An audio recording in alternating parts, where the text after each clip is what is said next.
What an amazing night, right? It is so good. I feel like I came off real hot right there. Sorry. So, hot's not the right word, but whatever. Glad to be here with you. Good start, Kyle. Great start. If you don't know me, I'm Kyle, one of the pastors here at The Crossing. Thanks for the Woo Girls. 2 weeks in a row, Woo Girls. And little throwback, right?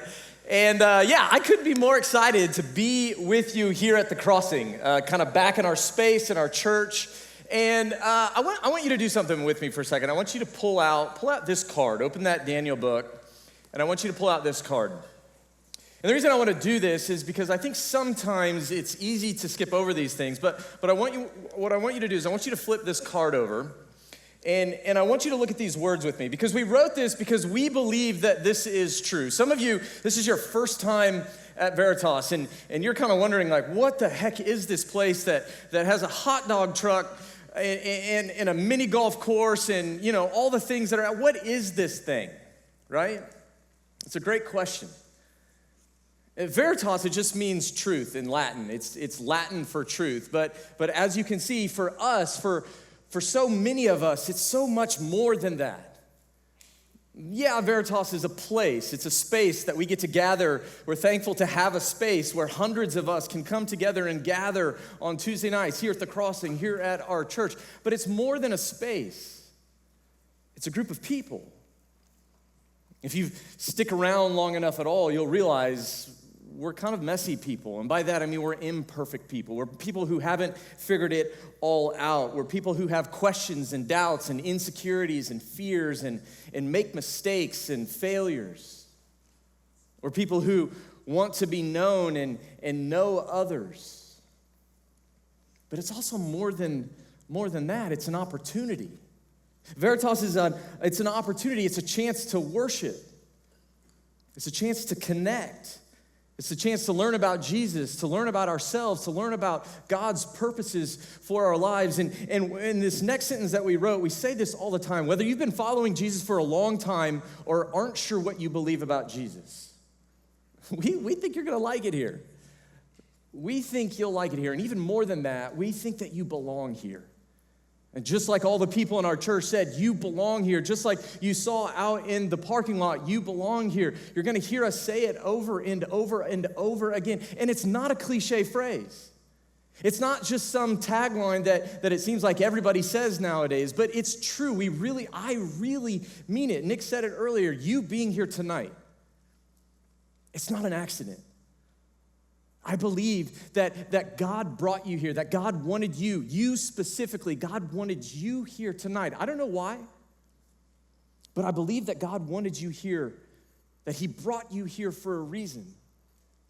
Even if you don't see it, even if you think, I'm just here because someone grabbed me into a car and said, hey, we're going to this thing, or someone invited you, or you met someone on campus and you're like, well, I'll give it a shot. I heard there's going to be some fun. Even if you don't know why you're here, I think God brought you here for a reason. It's kind of funny how God works like that in our lives, isn't it? Like God's always up to something. God's doing something in our lives, even if we can't see it at the time. And I think the same thing is true right now, that God is doing something. Again, whether you've been following Him for a long time or you're not sure what you think, God is doing something in your life right now in this moment. God's always got the bigger picture in mind. He's always got the bigger picture of your life. And speaking of the bigger picture, I literally wouldn't be here right now if my parents hadn't said no. Literally, I wouldn't be standing here. I wouldn't be at this church. I wouldn't be on stage. I wouldn't be a pastor if my parents hadn't told me no. Now, what am I talking about? Well, some of you know this about me, but a lot of you are new, and so I just wanted to start tonight by sharing a little bit about myself, a little bit about how did I get to this place of being a pastor at this church in Columbia, Missouri at this time. I didn't always want to be a pastor. In fact, most of my life, I didn't even know what a pastor was. I wasn't a church kid. I didn't follow Jesus. I didn't want really anything to do with any of that. And so I certainly didn't want to become a pastor. I came to Mizzou. I wanted to study. I did study civil engineering. I wanted to be an engineer. I wanted to make a bunch of money. I wanted to have a big house. I wanted a boat. I wanted to move back to Kansas City and have all the things. God had a different plan for my life because I don't have any of that now. But here we are, right? And interestingly enough, that bigger picture, that plan, that thing that God was up to, well, from at least an earthly perspective, as I look back in my own story, it started with a pretty big disappointment. And that disappointment was that no that I mentioned, that no that came from my parents. Now, you're probably wondering, okay, what do they say no to? There are a lot of good things that a parent can say no to their kid. What do they say no, Kyle? Well, the thing they said no to me was spending my summer with one of my fraternity brothers down in a mountain village in Jamaica, serving with a local organization. I wasn't exactly hanging out on the beach all summer. I didn't want to go down and kind of have this lavish summer. No, I just wanted to go serve with this local organization in this small village, and they said no. That summer, it was the last summer before my last semester in college. I'd already accepted an internship with an engineering firm in Kansas City, but this opportunity popped up, and it seemed like a great way. Like, who wouldn't want to spend their last summer before they worked the rest of their life down in Jamaica? And so I went to my parents with that plan. However, they just didn't see it the way that I saw it. They thought that it was pretty irresponsible. They thought quite honestly it was pretty stupid. And looking back, I don't blame them, right? To them, it was irresponsible. I wasn't going to get paid. I was going to have to actually raise a bunch of money to go. I was going to, worse to them, I was going to have to call this engineering company that I'd already accepted an internship with and have to kind of say, hey, sorry, I'm not coming anymore. And by the way, this is the company that I wanted to work with, so not exactly a good look.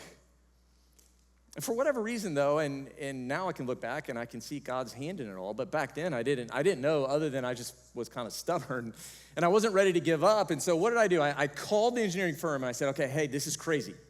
I called my college recruiter, called the person that hired me and said, hey, I want to work with you guys. But here's the thing, I just got this incredible opportunity to go down and do this thing. And I look back, I'm like, this is so stupid. Why did I do this? But here's the thing, it worked.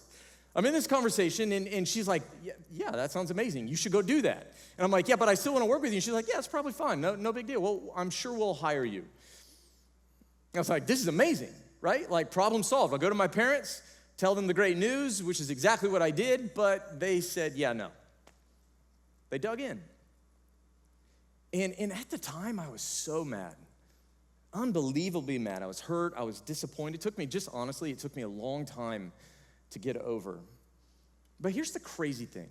This is the crazy thing. 2 weeks into that summer, I'm stuck at home. I'm in Kansas City. I'm working at a desk, and I get a phone call.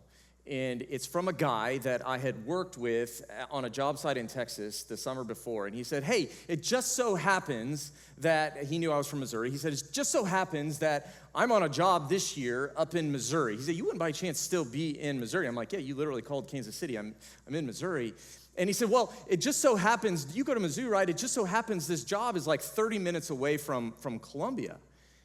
And what would you think about coming down and being my assistant project manager for the summer as an intern? I was like, this is amazing. Like, professionally speaking, this is about as good as it gets. And I said, yeah, I want to do it. But here's the problem. I didn't have a place to live. I lived in a fraternity house all 4 years in college. And 2 weeks into the summer, I didn't have any friends that I could stay with. I had friends, I just didn't have friends that I could stay with. Who gives at least 2 weeks into the summer? I said, so, I don't have a place to live. And that's when that friend that I was supposed to go down to Jamaica with stepped in. He said, hey, he was actually already in Jamaica, he went. He said, what if you stayed at my house for the summer? I said, okay, and he said, yeah, you can just stay there for free. Just stay. I didn't know any of the guys he's living with, but here's why that matters. That was the house that I lived in that summer. Here's why that matters, because that house, as it turns out, it was a house owned by the Crossing, which at that time was a church that I didn't go to. And that summer, I got connected to a group of people into a new ministry that the church had started called Veritas that I wasn't a part of. And so that summer, living in that house, I got connected both to the Crossing and to Veritas, and God radically changed my life. 4 months and some details later, I was having a very different conversation with my parents, this time to say, I'm not taking any jobs other than the job here at the church. I tell that story. It's still crazy to me because I just couldn't see it at the time, but my parents' no was just a small part of the bigger picture that God had for my life. It was a small part of the bigger plan that God had for my life. I just couldn't see it at the time, but God was in complete control. And I share that story, one, just to give you a little background on me, but two, to kind of raise a question. And that question is this: what might change about your life if you believe that was true about your life too? What might it change about your life if you believe that God had a plan for your life? Not a generic plan, a specific plan. What might it change about your life if you believed that God was in control of all the different things that happen in your life? What might it change about your life if you really believed that God really did have the bigger picture, does have the bigger picture for your life, even right now, even if you can't see it? See, I ask those questions because I believe he does. I believe he does. Now, that doesn't mean that it's always going to be easy, right? It doesn't mean that his plan, his bigger picture, it's always going to be comfortable for us. I wish it was. It's not been easy and comfortable always for me. But here's the thing. Here's the thing. The Bible teaches us that even when it's hard, God has a plan for your life that is good. God's plan for your life is good. God's plan for your life is good. If anyone knew that, it's a guy named Daniel. Daniel lived about, several thousand years ago. He lived about 600 BC, about 600 years before the time of Jesus. And the thing about Daniel is that for most of Daniel's life, he lived far from home, but it wasn't by choice like many of us choose to leave home. No, Daniel was forced. He was forced to live in a foreign land. And we learn about Daniel's story in a section of the Bible called the Old Testament. Now, if you're unfamiliar, one way to think about the Old Testament is that the Old Testament is just the time before Jesus. So it's kind of telling time before Jesus. So like I said, Daniel lived 600 BC, so about 600 years before Jesus, and he recorded for us various parts of his life, various experiences of his life in what we know as the book of Daniel. And if you haven't figured out already, Daniel, the book of Daniel, is going to be our talk series on Tuesday nights this semester. It's going to be awesome. I love the book of Daniel. Maybe you're familiar with it, maybe you aren't, but it's great. It's full of drama. It's full of visions and at times danger. It reads at times like kind of a thrilling Netflix show. It gets super weird in the second half with lots of visions and apocalyptic stuff. But here's the thing, it's not written to entertain us. Daniel's not written to entertain you. It's not written to entertain me. No, it's written to challenge us. It's written to encourage us. And more importantly, it's written to remind us, to teach us about who God is. Hopefully, when you came in tonight, you were handed one of these. When I asked you to pull your card out, so I'm guessing you have this. But we're hoping that this is, our little gift to you. But this is the entire book of Daniel, and we're hoping that this is something for you that you spend your semester alongside us reading through it. We hope that it serves as a place where you can, bring it on Tuesday nights and jot down thoughts, jot down questions, reflection type thoughts that you have. We hope that it's something that, like I said, you bring with you each week. And if you didn't get one, just let one of us know. We'll do our best to get one for you. Okay, let's jump in. Book of Daniel, picking up verse 1, chapter 1. In the 3rd year of the reign of Jehoiakim, king of Judah, Nebuchadnezzar, king of Babylon, came to Jerusalem and besieged it. And the Lord gave Jehoiakim, king of Judah, into Nebuchadnezzar's hand with some of the vessels of the house of God. And he brought them to the land of Shinar, to the house of his God, and placed the vessels in the treasury of his God.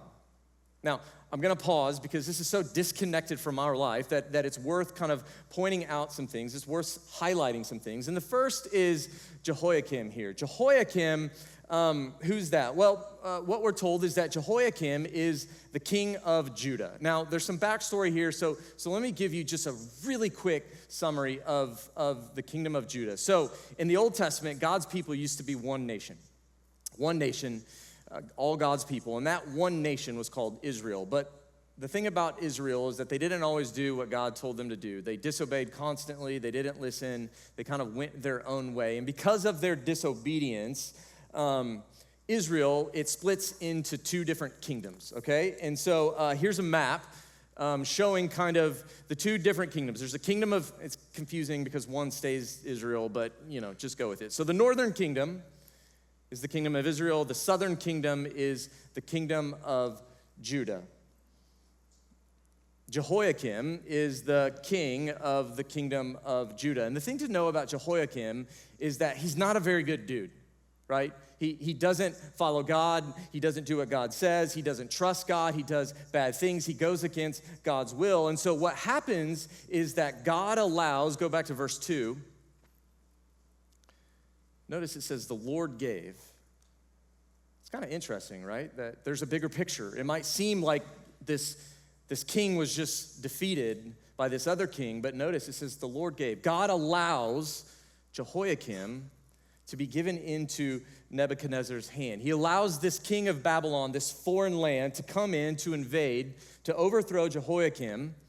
And he does this kind of odd thing where he takes some of the things from the temple, that was just like their church in Jerusalem, and he takes it back, Nebuchadnezzar takes it back to his kind of home temple in Babylon, his home church. Now, that's weird because, yeah, it's just weird to us. But in the ancient Near East, it was actually pretty common.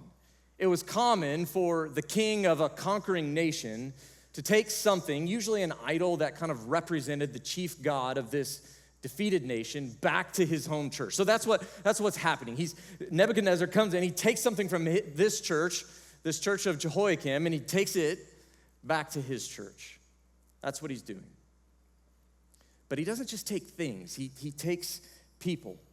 Because we continue in verse 3, it says, then the king commanded Ashpenaz, his chief eunuch, to bring some of the people of Israel, both of the royal family and of the nobility, youths without blemish, of good appearance and skillful in all wisdom, endowed with knowledge, understanding, learning, and competent to stand in the king's palace and to teach them the literature and language of the Chaldeans. That's also another way of saying the Babylonians.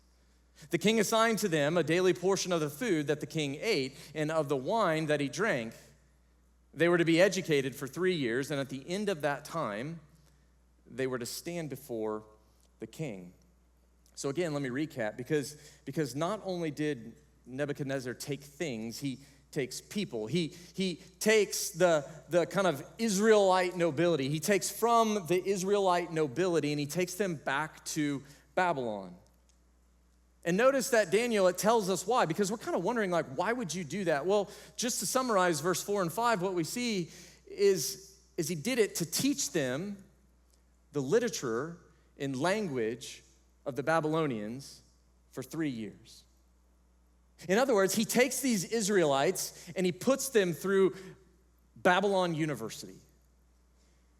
He takes them and he brings them to his homeland, and he puts them through Babylon University. It's this form of kind of cultural indoctrination. He wants these Israelites to assimilate to Babylonian culture, and that's exactly where we pick up Daniel's story. We meet Daniel in the very next verse, verse 6. And among these youths that were taken from Israel, from Judah to Babylon, were Daniel, Hananiah, Mishael, and Azariah of the tribe of Judah. And the chief eunuchs gave them names. Daniel he called Belteshazzar, Hananiah he called Shadrach, Mishael he called Meshach, and Azariah he called Abednego. So Daniel, just catch this, Daniel and his friends, they're taken from home, not by choice, they're forced from home to a new place, but they're also given new names. So they're in a new place, in a new culture, and they're given new names. that represent Babylonian culture and Babylonian gods. And so essentially what they are is they're foreigners in a foreign land being forced to assimilate to a foreign culture. And here's the interesting thing. They're roughly your age. They're teenagers, late teenagers. And so think about that. Actually, I think it's kind of a relevant question to ask you is how would you feel if that were you? How would you feel if you were forced from home to go to a new place, to go through kind of a new education system, to assimilate to a new culture against your will? How would you feel about the people who ripped you from home? How would you feel about God? As all of that is happening, as you're taken away from everything you've ever known, and now you find yourself in this new place for who knows how long. How would you feel? I got a call the other day from a friend, a guy. He was a former Veritas student. He was in a small group that I led. He actually led a small group for Veritas for a long time. He's been following Jesus for a long time. And as we were talking, he just said something to me that kind of, I think it was why he was calling. But he said to me, he said, Kyle, I don't know who I am anymore.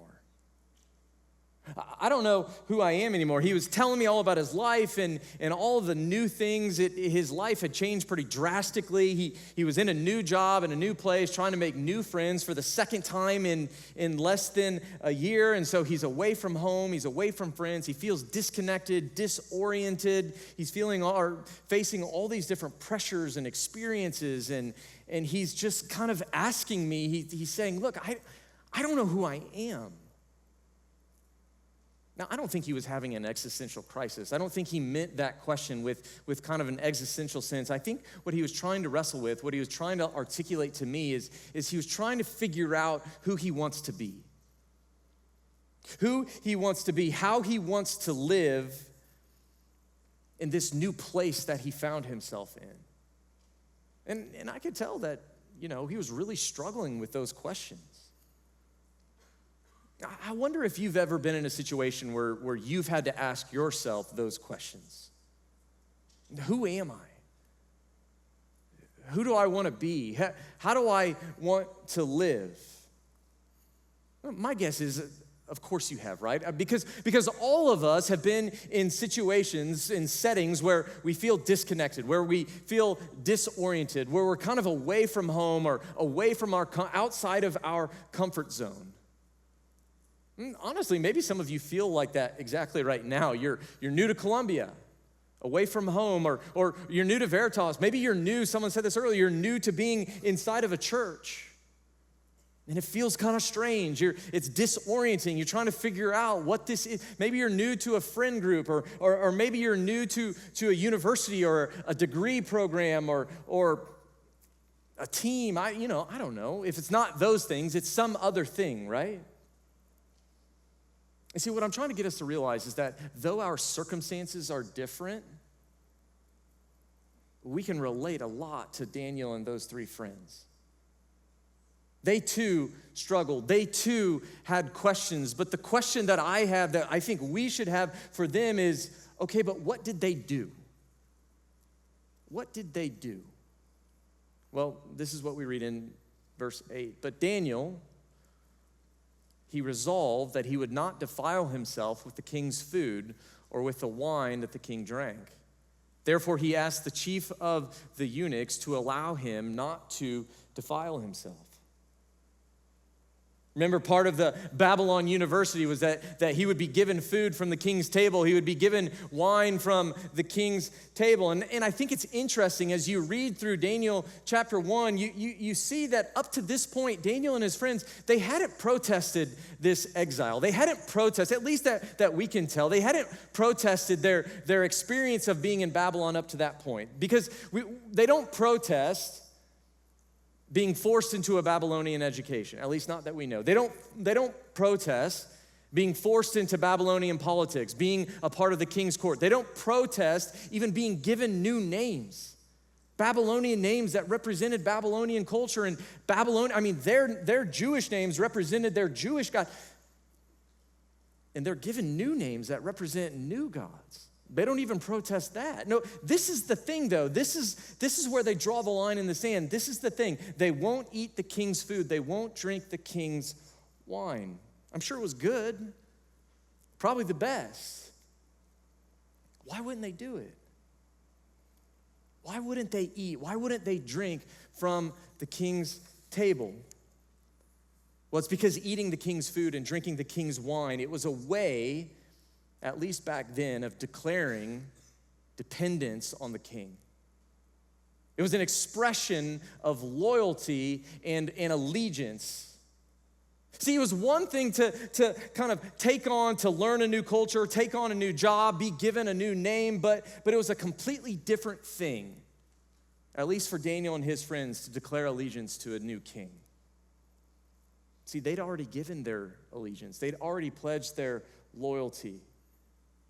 They declared their dependence to a different king, to their creator, to God. And it's worth pointing out, because maybe you're left wondering, well, yeah, that probably wasn't that big of a deal. No, it actually was a big deal, because Daniel had no idea. I mean, just imagine, you're forced into this situation by someone with more authority, more power, the king of the nation that just defeated yours. And the king has an edict, and he says, you will do this, and Daniel says, nah. See, Daniel didn't know what was going to happen. Daniel didn't know, but he trusted. He trusted that God would provide, that God would give him what he needed. He trusted that God had the bigger picture of the circumstances of his life, which is exactly the case, because we read in the very next verse that God gave favor and compassion in the sight of the chief eunuchs, the chief of the eunuchs. God gave Daniel favor and compassion. And here's the thing, we're gonna see this over and over and over again in the book of Daniel, that God continues to give Daniel favor, even in exile, even in Babylon, even away from home against his will. God gives Daniel favor. Why? Because he's got a bigger picture. He's got a bigger plan, and that plan is for good. See, God has a plan for good in spite of their exile. God has a plan for good, hear that, in spite of their exile. And here's why that matters. Here's why I want you to hear that, because it's true for you and me too. It's true for your life too, that God has a plan, a good plan, in spite of being in exile. Now, what do you mean, Kyle, in spite of being in exile? Well, I say that because, one of the main storylines of the Bible is that we're all in exile. That you and I currently, not just because we live in Columbia, not just because you're in college, but in one sense because we live in, that we're all in exile, that we're all caught in the same tension that Daniel and his friends were caught in. They were left asking what it looks like to follow God in an unbelieving culture. That's the experience of being in exile. What does it look like to faithfully follow God in an unbelieving culture? Which, by the way, it's not easy. It's not easy. What does it look like for us to live faithfully in an unbelieving culture? What does it look like to faithfully follow Jesus, maybe even in college?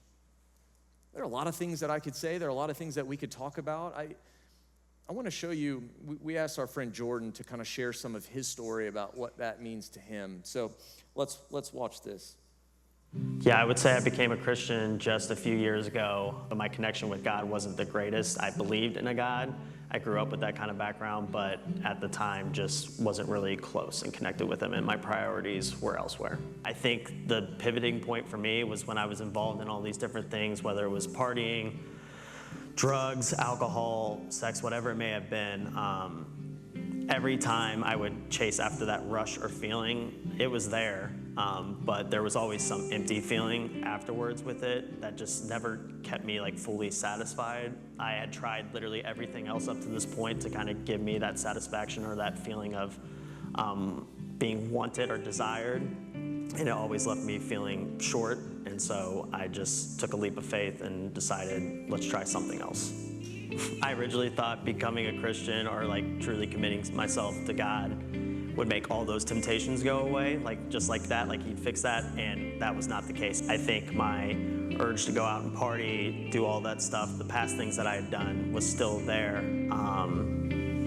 And I think whenever I chose to turn away from those things or slowly turn away from them, it wasn't a smooth process. I would fall in and out of it. But those people that I would associate myself with would give me a harder time, would ridicule me, would just make fun of me or whatever it may be, just looked at me differently. So that was really hard because I've always been somebody that struggles with having a good community around them. And so it's easy for me again to fall into habits of like, oh, you're not good enough.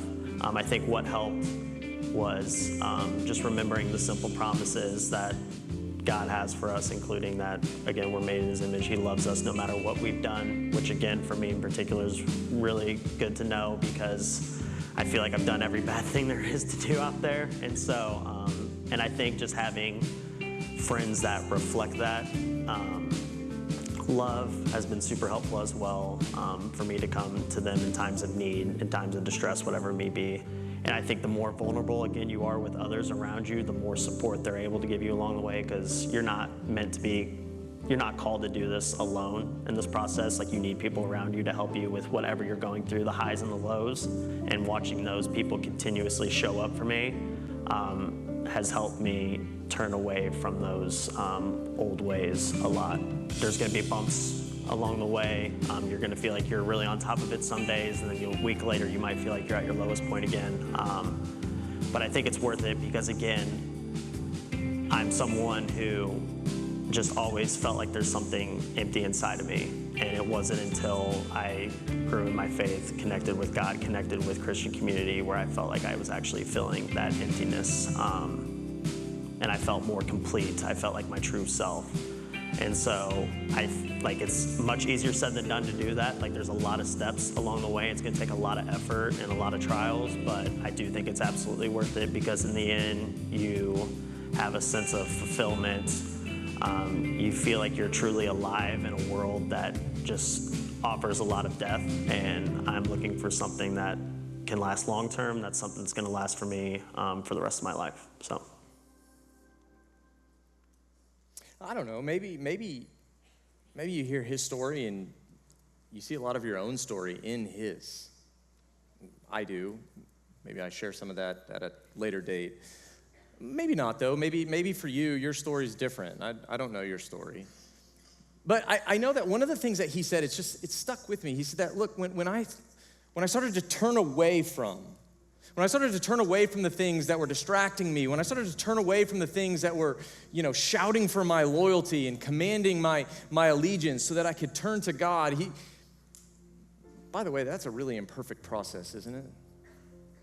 Maybe some of you know that from experience. But he said when he started to do that, he started to find his true self, which I think is another way of saying he got a better answer for who he was and who he wanted to be and how he wanted to live.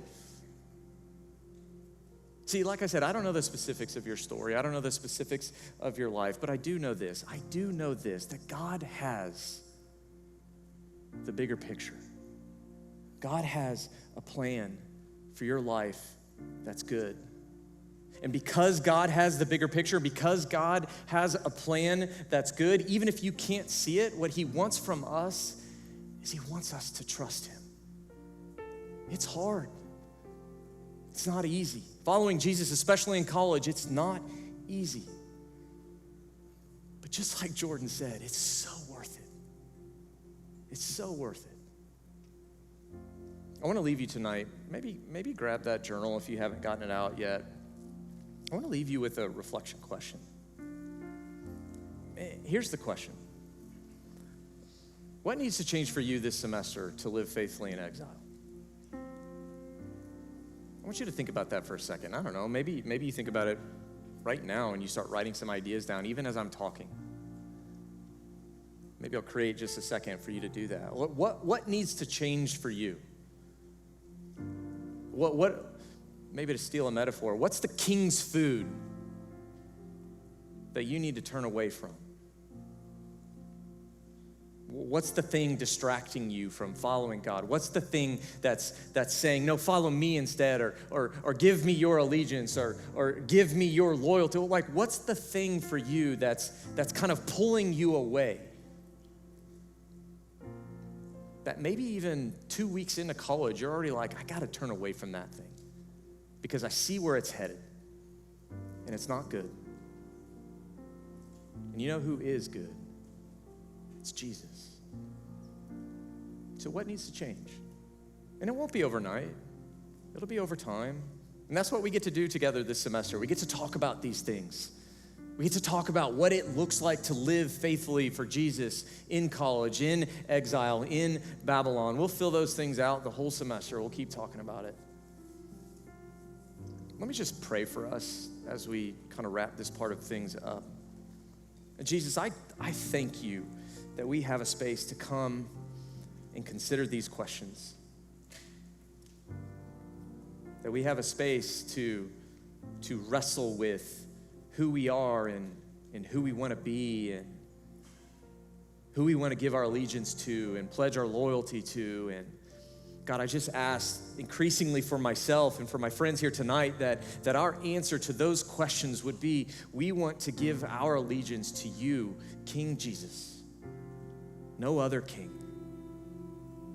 Help us to see that Jesus, King Jesus, you are the only king worth building our lives on. It's in your name we pray. Amen.